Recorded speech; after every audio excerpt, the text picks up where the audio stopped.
Bienvenue dans cette nouvelle édition de À Livre Ouvert. Aujourd'hui, nous recevons deux chanteurs, les auteurs, compositeurs et interprètes franco-rwandais et franco-camerounais, Gaël Faye et Edgar Sekloka. Ils sont tous deux membres du groupe de hip-hop français Milk, Coffee and Sugar. Alors, bonjour messieurs et merci d'accepter de participer à cette rubrique. Et ce qui est intéressant avec vous, les gars, c'est que vous êtes à la fois chanteur et auteur. Quel rapport faites-vous entre ces deux sphères, musique et littérature, dans laquelle vous évoluez? Encore, laquelle se nourrit le plus de l'autre dans votre cas? Alors moi c'est Edgar Sekloka, je fais donc partie du groupe Milk, Coffee and Sugar. J'ai aussi sorti des romans et j'aime à penser que c'est deux choses qui n'ont pas la même forme, mais pour le roman et la musique et pour les textes de musique, qui peuvent avoir de nombreux points communs dans la recherche qui est faite en amont, dans la recherche aussi esthétique et de rythme. Donc après, ça ne se finalise pas de la même façon. Un roman, on a le temps de détailler les choses, là où dans une chanson, faut qu'on aille au plus concis. Voilà, donc c'est chez moi, c'est des choses qui se nourrissent l'une de l'autre de façon assez naturelle, mais pour une forme différente. Moi, j'ai pas encore, j'ai pas écrit de roman ou à part des chansons, j'écris pas d'autres choses, quoi, si ce n'est des fois des petits poèmes. Donc je pense que j'ai un blocage. Je pense que la chanson et le roman, c'est deux choses diamétralement différentes, quoi. Donc voilà, je peux pas aller plus loin. D'accord. Est-ce que c'est déjà arrivé qu'un livre vous inspire un texte de slam ou de rap, par exemple? Là, tout de suite, je vois pas. Moi, c'est plus des situations, mais j'imagine qu'inconsciemment, des auteurs et leurs pensées m'ont forcément amené à écrire. Oui, dans le premier album, on a une chanson qui s'appelle Elle, et l'héroïne du morceau m'a été inspirée d'une pièce de théâtre qui s'appelle Jazz et qui a été écrite par Kofi Kwaoulé. D'un point de côté. Dans ses sabots, les ongles vernissent les orteils. La mannequin ne marche pas comme le commun. Mais c'était juste esthétiquement. Enfin voilà, ça m'a été inspiré. Donc oui, ça peut arriver, mais là, j'ai que ça comme exemple. Et toi, Gaël? Oui, ça par contre, moi ça m'arrive toujours. Les livres m'inspirent des chansons. Pour le coup, celui qui a le plus influencé mon écriture, c'est René Depestre. De loin, donc c'est vraiment sa manière d'écrire, sa langue, et donc ouais. Oui, c'est bien d'avoir mentionné René Depestre parce que j'allais y arriver justement. J'ai appris que vous avez rencontré Haïti par la littérature, par René Depestre. Est-ce que vous pouvez nous raconter un peu cette rencontre? Ouais, la première fois que j'ai lu René Depestre, je devais avoir 18 ans et c'était Minerai Noir. Et donc là, j'ai été frappé parce que je m'intéressais déjà à la poésie de la négritude. Sauf que souvent, je la trouvais compliquée, excepté les poèmes de Damas. Et donc, Depestre, ça m'a fait comme un électrochoc parce que il avait une poésie que moi je trouvais accessible à l'âge que j'avais et qui était proche aussi de mon écriture de rap avec les pieds, avec les rimes, etc. Ensuite, je me suis intéressé à cet auteur et ce qui m'a impressionné, c'était surtout sa manière de pouvoir passer d'une forme classique à une forme plus surréaliste, plus coloré, plus bigarré, et puis aussi sa trajectoire d'être humain, à savoir de passer aussi d'un art militant à de la poésie d'amour, à des romans d'amour.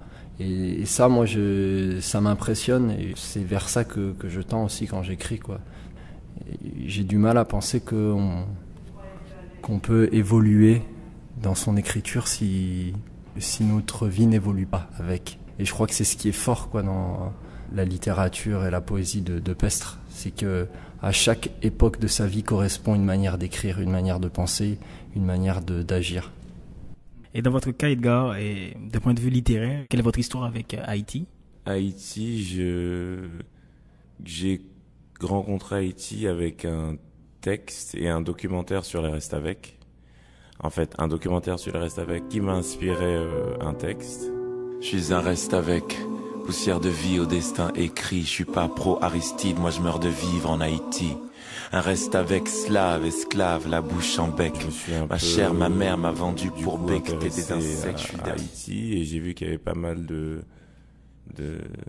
parallèles avec les pays africains, et pour celui que je connais un peu, le Cameroun, qui est mon pays d'origine. Et voilà, ça m'a après, voilà, j'ai essayé, enfin c'est pas j'ai essayé, j'ai continué à m'intéresser à ce pays, mais c'est pas par les auteurs que j'ai rencontré Haïti, c'est pas par René Depès que j'ai connu après, c'est donc par ce documentaire, cette chanson ces couplets que j'ai écrits. D'accord. Est-ce que vous pouvez partager avec nous votre dernière lecture? Moi, j'ai lu récemment La parabole du failli de donc Lionel Trouillot. Mais là, je suis en train de lire quelqu'un que je connaissais pas et que j'ai rencontré. On m'a demandé Borges. Voilà, je connaissais pas du tout cet auteur, et via la revue de James Noël Intranquillité, son parcours, son écriture m'a intéressé. Donc, je suis en train de lire l'Aleph, qui est un recueil de nouvelles. J'en ai lu quelques-unes et j'avoue que je ne comprends pas tout encore.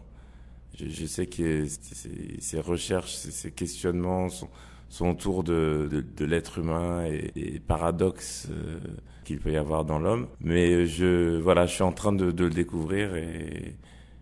Alors, j'ai lu Christophe Warny. Le livre s'appelle Haïti n'existe pas.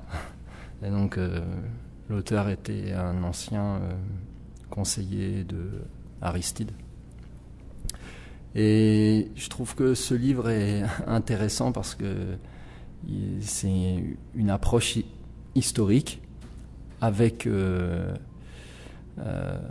démarche littéraire dans l'écriture, et qui parle du postulat que Haïti, malgré le fait que ce soit la colonie qui ait permis à la France d'atteindre le niveau de richesse qu'elle a, malgré le fait que Haïti soit la seule et la vraie révolution accomplie par un peuple, couplée à une guerre d'indépendance, malgré ce fait-là, elle n'existe pas dans les radars de l'histoire française officielle. Donc c'est vrai qu'un jeune français, un écolier français n'entendra jamais parler d'Haïti. Par exemple, il n'y a jamais eu un seul président français ou un seul premier ministre français qui est venu en Haïti, alors que c'est un pays qui est... Avant la rédaction du livre. Oui, exactement. Et donc il y a tout ça qui fait que, donc le titre est bien sûr là pour attirer, mais je trouve que le livre il a quand même il est quand même intéressant dans le sens où il nous parle en tant que Français de notre rapport à l'histoire coloniale et à l'histoire de l'esclavage. Alors pour terminer les gars, est-ce que vous pouvez nous recommander de votre répertoire de livres déjà lus, est-ce que vous pouvez nous recommander des titres? Julien Delmer, là, qui a écrit un roman qui s'appelle Georgia. Voilà, c'est une très belle histoire d'un jeune sans-papier à Paris. Je pense à un livre d'un Algérien qui s'appelle Aziz Chouaki. Les Oranges, c'est un petit livre qui est bien écrit, je trouve que voilà. Et puis il y a un autre livre qui s'appelle Dans le nu de la vie de Jean Asfeld. C'est de la parole de rescapés rwandais.